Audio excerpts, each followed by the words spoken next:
You don't have to try to be something else. I think a lot of times we feel like we have to be good enough, right? Like somehow if I live up to this standard, if I hold myself to this place, then somehow God will think I'm good enough and then he'll give me this gift or he'll make me more whatever. No, it's in you. You are in the image of God. Your boldness and your kindness and your generosity and your humor, those are all characteristics of God. Happy Mother's Day, everybody. I'm really excited to be here with you today. You know, if you look up the definition of a mother or the definition of mom in the dictionary, obviously the first thing that comes to mind is that it's someone's female biological parent. But the second definition is actually really kind of cool. It says it's a term of endearment used to refer to a woman who is admired. I love that because I think there are so many women, whether they were specifically your biological mother or not, really have poured into the lives of the people that, you know, in us personally, in the lives of the people we love. I'm sure everybody in this room could stand up and tell a story about someone that they've admired, that they've been able to go to. And so I just want to say thank you to everyone, every woman in this room, regardless of where you are in life, yes, for pouring into other people that way. And everybody online as well, across the world, thank you guys for joining us today. I'm really excited about this message, and Greg, thank you for entrusting me with this opportunity to stand up here and share with all of you. I don't take that lightly because personally, I don't think there's a better communicator on the planet than Greg Ford. I know I'm a little biased, but like yeah, you can clap, it's okay. Yeah, he's amazing. So it's like huge shoes to fill and I can't even try. But I'm excited because I feel like this is something that God really spoke to me and was really impactful, and so I hope it holds the same type of value for you in some way. God speaks to us in a lot of different ways. So for some people, it's their time in prayer. Like you really feel like you hear from God in that moment in prayer. It's so clear. Or the time in a worship service like we just had where you just feel like open and he's speaking things to your heart. And I know sometimes this has even happened to me where people will come up and say, I just feel like God told me to tell you something. Or somebody just shares something with you that you're like, God sent that person at like the exact right moment. This is what I needed. But one of the ways that for me personally, and I know this is for some other people too, that God really speaks to us is through nature. For me, I just get so much out of spending time out in God's creation. They say a picture is worth 1,000 words, and so when I open my eyes and I look at the things that he's created, it speaks to me, and I get lessons from things about the character of God in ways that I never got them from anything else. And so that's for me. I'm going to share a little bit about a lesson that I learned through nature. One of my favorite scriptures is in Romans 1:20.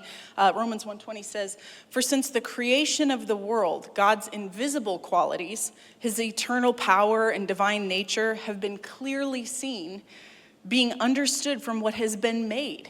So the things around us, the people that are around us, the nature that's around us, so that people are without excuse. If you were here last week, you remember Greg had this graph up on the screen. And if you weren't here last week, by the way, I highly recommend going back and listening to the whole series, Top 3, that he just did the last 3 weeks. You can find it on the website at one.church. But he had this graph up, and it was every Bible verse that has ever been written and put in the Bible. And then it had all of these links back and forth where they showed verses that talked about other verses, or that somehow they had this correlation in subject matter. And it was just like back and forth, back and forth. It was really beautiful. And he talked about how if you spent every day of your life, hours and hours of your time, from the time you were a teenager till the time you were an old man, you would never get through it all. And you would not, and that's even just assuming you get through it, much less actually understanding it, like at depth, what God is trying to get to you through a singular scripture. And so it can be a little bit demoralizing because you look at the vastness of the Word of God and you're like, well, then what is the point of having the Bible here? And if I can't get through it all, and he's going, I don't expect you to. I don't expect you to somehow extrapolate every possible thing that has ever been written down and apply it to your life. I'm just going to put it all around you. That's what he's talking about in that verse. He's going, I'm going to put it in the face of a newborn baby, and you're going to see it in the detail of their tiny little fingernails and their little veins. And you're going to see it when you look at snowflakes and you see them hit your hand, and there's that detail in every single one. But there's millions falling from the sky. He's giving you little clues. When you listen to someone you love laugh, he's giving you clues to his character, and you're going to get theology, perfect theology, through the things that he's made that's around you. So that's the foundation of, when I talk about how God speaks through nature, that's one of the things the ways that it really hits my heart. And if you know me, I am endlessly fascinated with one particular animal. It's like my favorite thing in the world, and I could talk to you about it forever. And that's sharks. A few people just said it. You guys know me already. I've probably bored some of you with talking about sharks already, and now I get to bore all of you. Happy Mother's Day. I don't know, did you guys put up the graphic already? I don't know if I saw it. We're going to talk about one kind of shark in particular, which is mako sharks. And sharks are, by the way, when they asked me for graphics for this week, I was a little hesitant. I'm like, guys, don't put that on the screen right away when I come up, because everybody will just walk out. It's like, Happy Mother's Day, sharks. But I think there is actually something really valuable that we can get from this. And so I hope that you are able to get some of these same lessons that I was. So there's two types of mako sharks. There's longfin and shortfin. I'll only talk to you about one kind. We'll talk about shortfin mako sharks. They are the fastest shark in the ocean. Incredible speed. They can jump up to 30 feet out of the water. You should go just check out a YouTube video for yourself. It's incredible. But one of the wildest things about mako sharks that I think is incredibly cool, and it was just like this light bulb moment for me, was this process of growth that they have. So they have something in their DNA that they start out kind of as a mid-sized shark. A lot of them never get beyond that. But if they stay alive long enough, they keep taking on bigger and bigger prey, and they get to a point where they weigh 1,000 pounds. Something changes when they hit that 1,000-pound mark in their DNA, an actual biological change, and they become something else.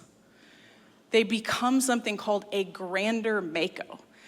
And they can't achieve this until they hit that 1,000-pound mark. It's like just not possible. But things change. And so they are suddenly able to pack on length and size and speed like they never could before. And one of the craziest changes, their teeth actually change shape. So they look completely different. They get broader and longer. And the wildest thing is that their bite force changes in such a dramatic way. So when they become a grander mako, their bite force becomes the strongest thing in the ocean. And in fact, it's only the second strongest thing on planet Earth, more than tigers, bears, great whites. If you're not a shark person, that's the shark from Jaws. They have the second highest bite force in the entire animal kingdom, second only to saltwater crocodiles. So what does that have to do with you and me? Hopefully, I can find something for you here. There are three really powerful lessons that God taught me about himself, about how he made us, and about our relationship to him through grander makos. And I hope you get a lot more than a marine biology lesson out of today. So the first point is this: it's already in your DNA. A mako, from the moment it's born, is a mako. They have everything in them. Every mako is born with the capacity to grow into a grander mako too, given some time and lessons. You know, they come out fully equipped. They have all these wild things like ampullae de Lorenzini, which doesn't that just sound like a great Italian dish?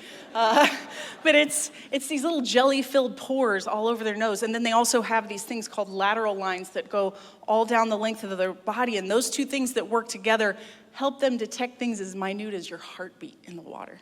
And they can detect subtle electromagnetic cues from the earth that help determine their migration patterns. right? They have vision like a cat where they can see in the dark. They have all these things. They have speeds up to 45 miles an hour. For context, that great white, Jaws, 16 miles per hour. You, 2. Good thing that statistically you are more likely to die from a vending machine falling on you than one of these. It's actually true. Look it up.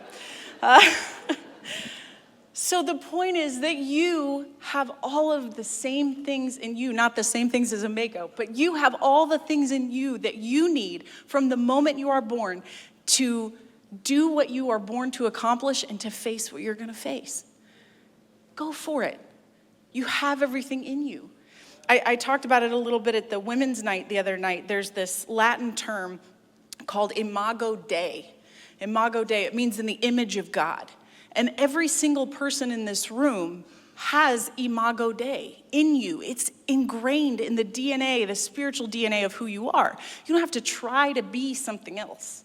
I think a lot of times we feel like we have to be good enough, right? Like somehow if I live up to this standard, if I hold myself to this place, then somehow God will think I'm good enough and then he'll give me this gift or he'll make me more whatever. No, it's in you. You are in the image of God. Your boldness and your kindness and your generosity and your humor, those are all characteristics of God. It's true. They're all characteristics of God. And so when we look at each other, we get this fuller and fuller and fuller picture of who God really is because he instilled pieces of himself in you from day one. So start exploring that. You know, I'm pretty confident that a Mako doesn't come out of the womb just knowing what it's capable of. You got to start stretching your muscles. You got to test your teeth. Don't be afraid to do that. Don't be afraid to go for things and try things because you don't even know yet what's in you, what you've got. You got to branch out and try it. I showed Greg a video this week of there's this animal called a tapir. It kind of looks like an anteater with his nose half cut off, and he's not that exciting to look at. He just looks like this boring land animal in South America. And someone caught a video of a tapir running on the ocean floor. Running, like, pew, fast, by so fast you could hardly tell what it was. I thought, man, how often do we just write people off and think they're not capable of something based on what we see on the surface? You don't even know. Don't judge what you see in other people, and don't judge what you see in yourself just based on the surface. You don't know yet, so test it out. You know, stop waiting for some external thing to happen to make you ready.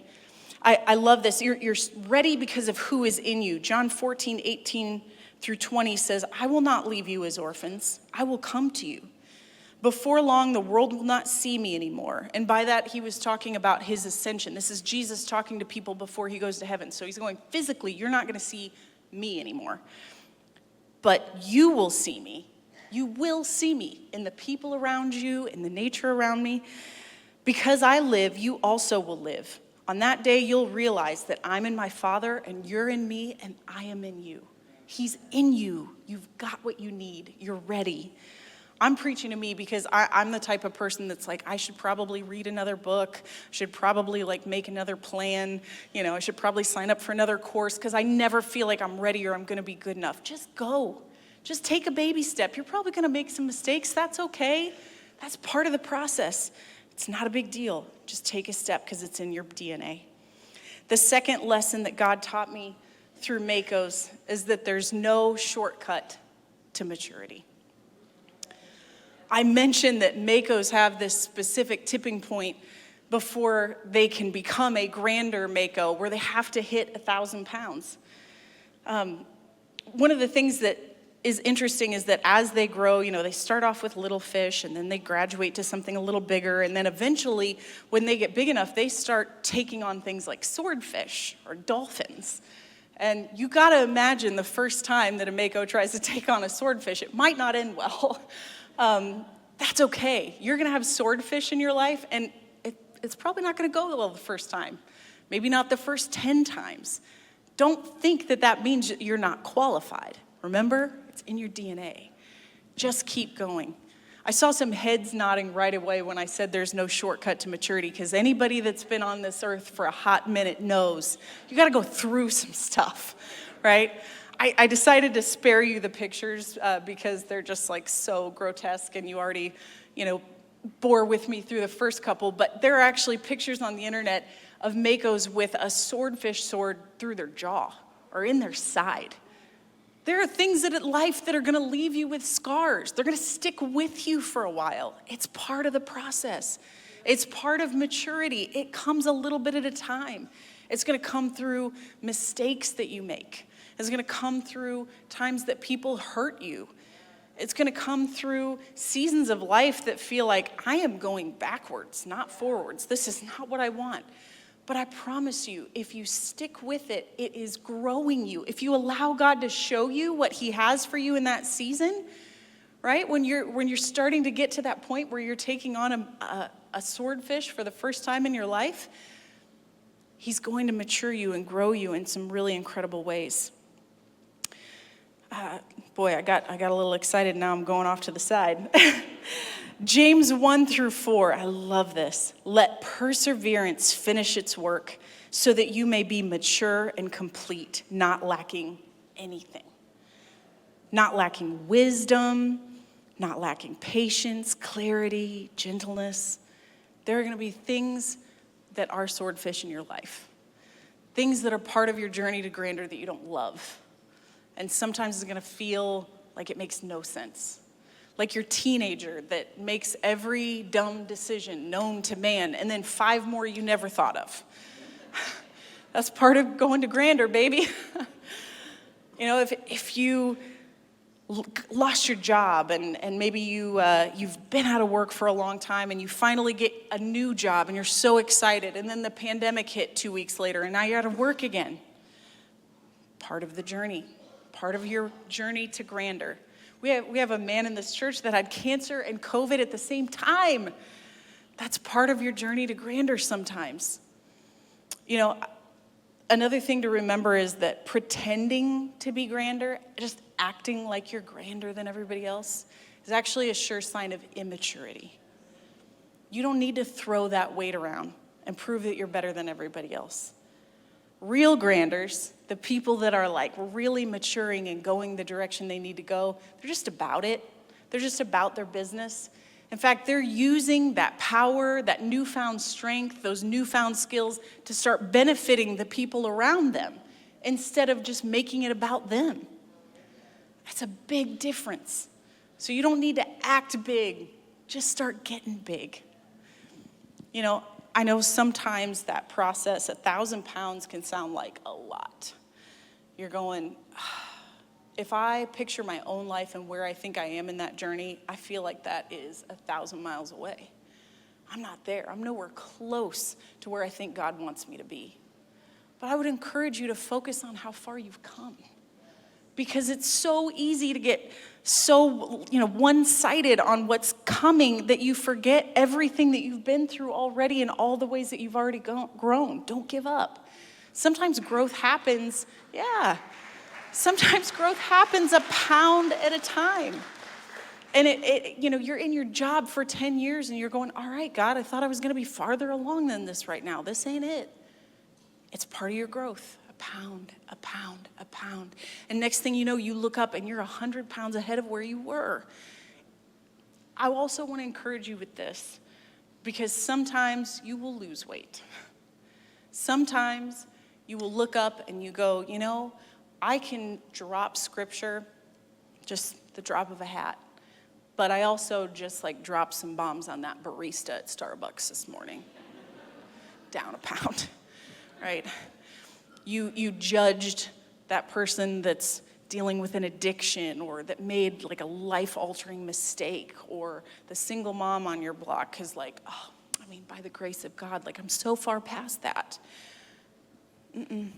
No, that's not grandeur. That's not maturity. Real maturity is using the power you have to help those people that are still not as far in the process as you are. Don't give up when you've lost a pound here or there. We all have. We've all had those moments. Just get back up, go tussle with a swordfish. The next thing, the last thing, is that you were made for grander things. You didn't get this far just to get this far.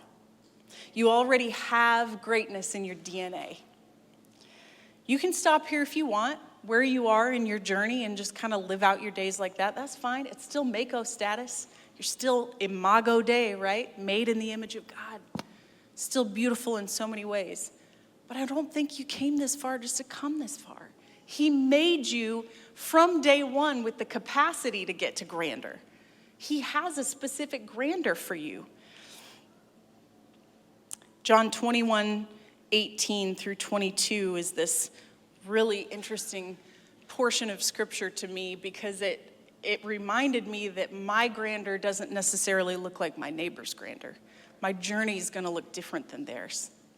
So if you step back and you picture it for a moment, Jesus is walking down a dirt road with Peter. It's just the two of them. He's getting one-on-one time with Jesus. It's just incredible.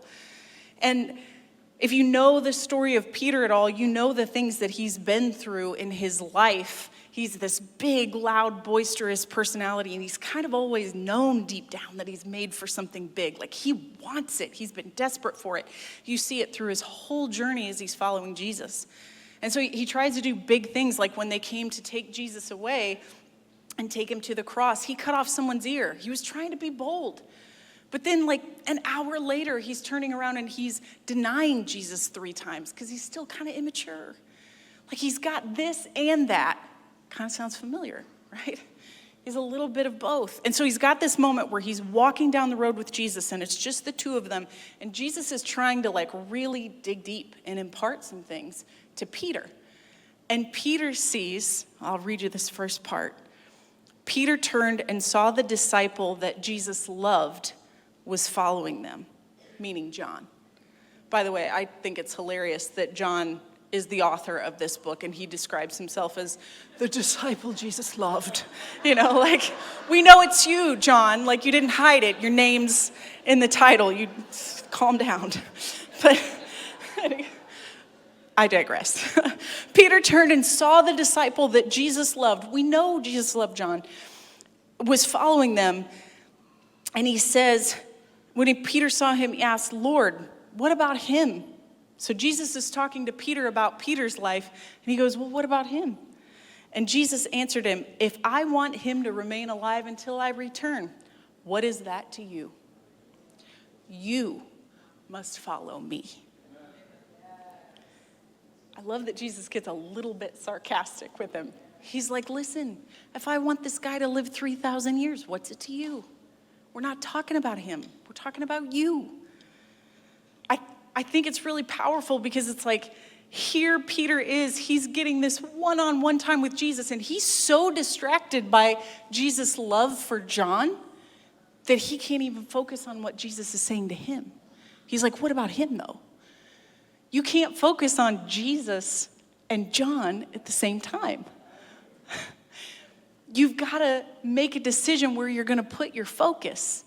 If you're so worried about what Jesus is doing in John's life all the time, you're going to totally miss what he has for yours.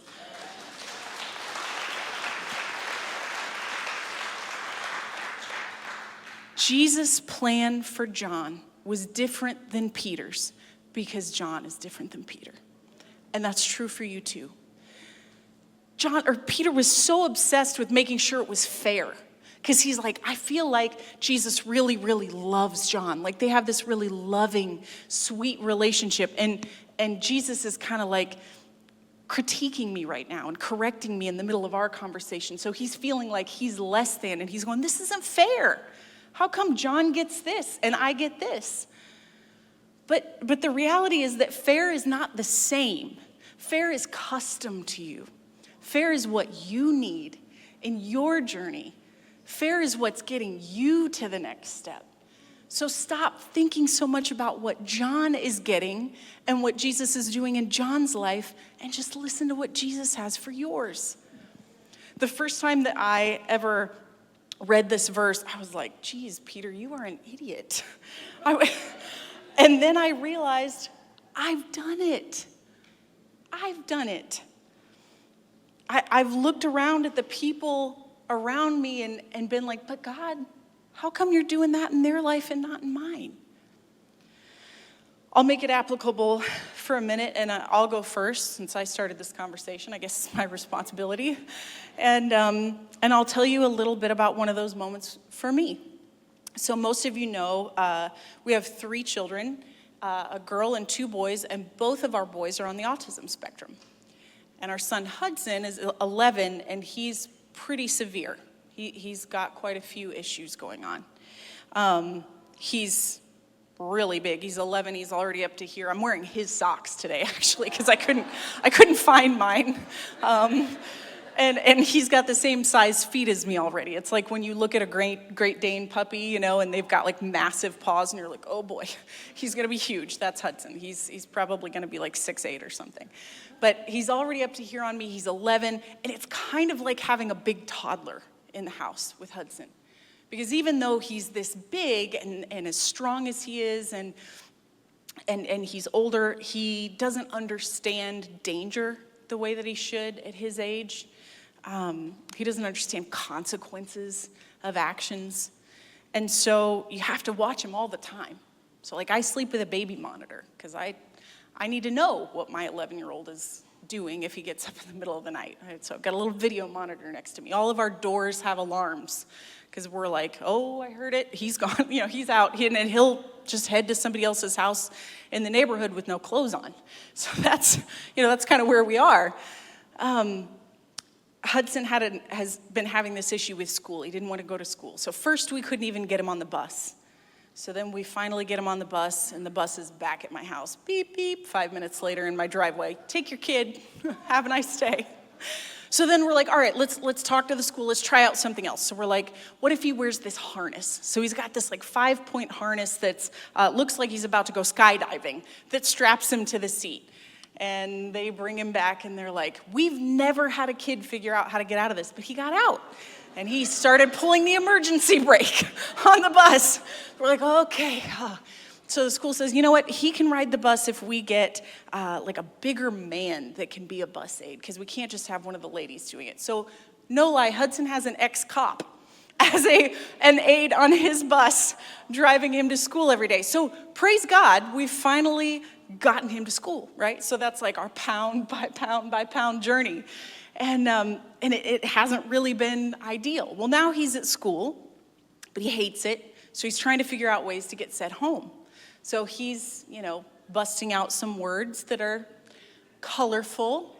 I love getting those reports from his school, and I'm like, I don't know where he learned those. I'm so sorry. It's fun when the pastor's kid is like saying things that people are like, I'm not even sure I know what that means. It just sounds bad. Or he'll hit people. So his new thing that he just started doing, because he figured out, like, they'll just go put me in a quiet space if I do those things, but they have to send me home if I pee myself.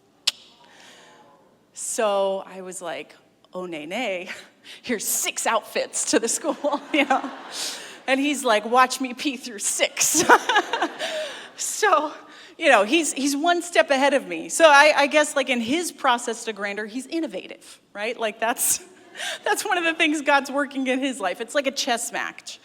Greg and I compare trying to parent through autism kind of to like boiling a whole pot of spaghetti, and you throw the noodles against the wall and one sticks. So you're like, yeah, you're so excited, and then it falls.